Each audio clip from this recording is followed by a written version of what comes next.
hansı hallarda xarici diplomları keçərli sayılmır? Aysu İbrahimzadə bu barədə araşdırma aparıb.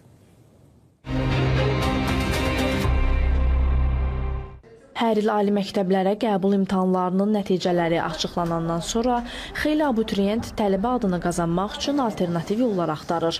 Son illər bu kontekstdə diqqət çəkən istiqamətlərdən biri də sosial şəbəkələrdə tez-tez qarşımıza çıxan imtahansız, distant və ya hibrid formada xarici ölkələrdə təhsil almaq imkanlarıdır. Mütəxəssislər deyir ki, xaricdə təhsil sahəsində fəaliyyət göstərən şirkətlərin əksəriyyəti imtahan vermədən, ölkə xaricinə çıxmadan diplom alacaq argumenti ilə insanları cəlb eləməyə çalışır. Doğrudur. Aralarında peşəkar şəkildə işləyən, işin həm hüquqi, həm də tədris tərəflərini yüksək şəkildə bilən, xarici ölkələrin universitetləri ilə rəsmi əməkdaşlığı loyal şəkildə keçirən tədris mərkəzləri də var. Amma çox təəssüf olsun ki, bütün bu meyarlara cavab verə bilməyən dırnaqarası xarici təhsil şirkətləri də var. Məhz onlar çox təəssüf olsun ki, kəmiyyət baxımından çoxluq təşkil edir və müraciətlərin çoxusu da onlaradır. Azərbaycanda diplomun tanınması üçün tələbənin təhsil müddətinin azı yarısını həmin ölkənin ərazisində əyani formada keçirməsi tələb olunur. Əgər bu şərt yerinə yetirilmirsə, diplom tanınmayacaq. Xaricdə təhsil şirkətinin əməkdaşı Mir Yusif Cavadzadə belə deyir. Deyir ki, kiminsə məqsədi sadəcə şəxsi inkişafdırsa, o zaman distant təhsil onun işinə yaraya bilər. Lakin bu, ümumi müraciətlərin çox az qismini təşkil edir. Hibrid təhsil vasitəsilə siz bakalavr və magistratura təhsil alırsınızsa, diplomunuz tanınmayacaq. Bu hibrid dedikdə əsasən nəyi nəzərdə tuturlar?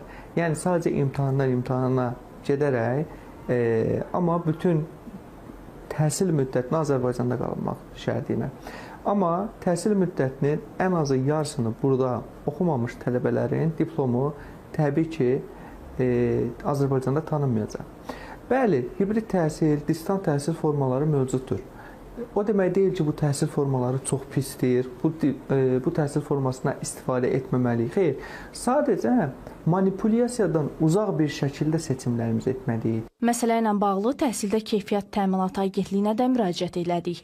Qurumun rəsmisi Rövşən Nəzərov bildirdi ki, Azərbaycanda distant və hibrid formada alınan diplomlar tanınmır. Xüsusilə qardaş Türkiyə Respublikasının universitetlərinə münasibətdə açıq öyrətim təhsil alma forması üzrə edilən müraciətlərdə bu problem daha geniş yayılıb. Təhsildə Keyfiyyət Təminatı Agentliyi olaraq vətəndaşlarımızın nəzərinə çatdırmaq istərdik ki, tanınma yalnız Azərbaycan Respublikası Prezidentinin müvafiq fərmanı ilə təsdiq edilmiş qaydalar əsasında həyata keçirilir.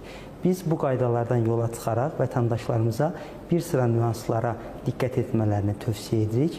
İlk öncə vətəndaşlarımız seçim etməmişdən öncə seçilən ixtisasların Azərbaycan Respublikası Nazirlər Kabinetinin müvafiq qərarı ilə təsdiq edilmiş təsnifatda yer almasına diqqət etməlidirlər.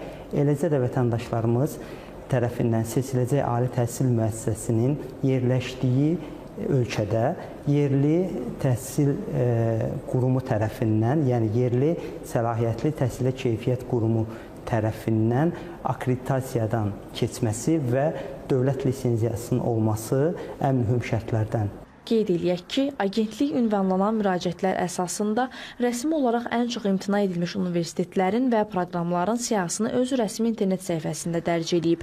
Vətəndaşları isə seçim etməzdən əvvəl həmin resurslardan istifadə etməyi tövsiyə edir. Necə deyərlər, şirinlikləşdirici təkliflərə aldamamaq üçün araşdırma yalnız işin xeyrinə ola bilər.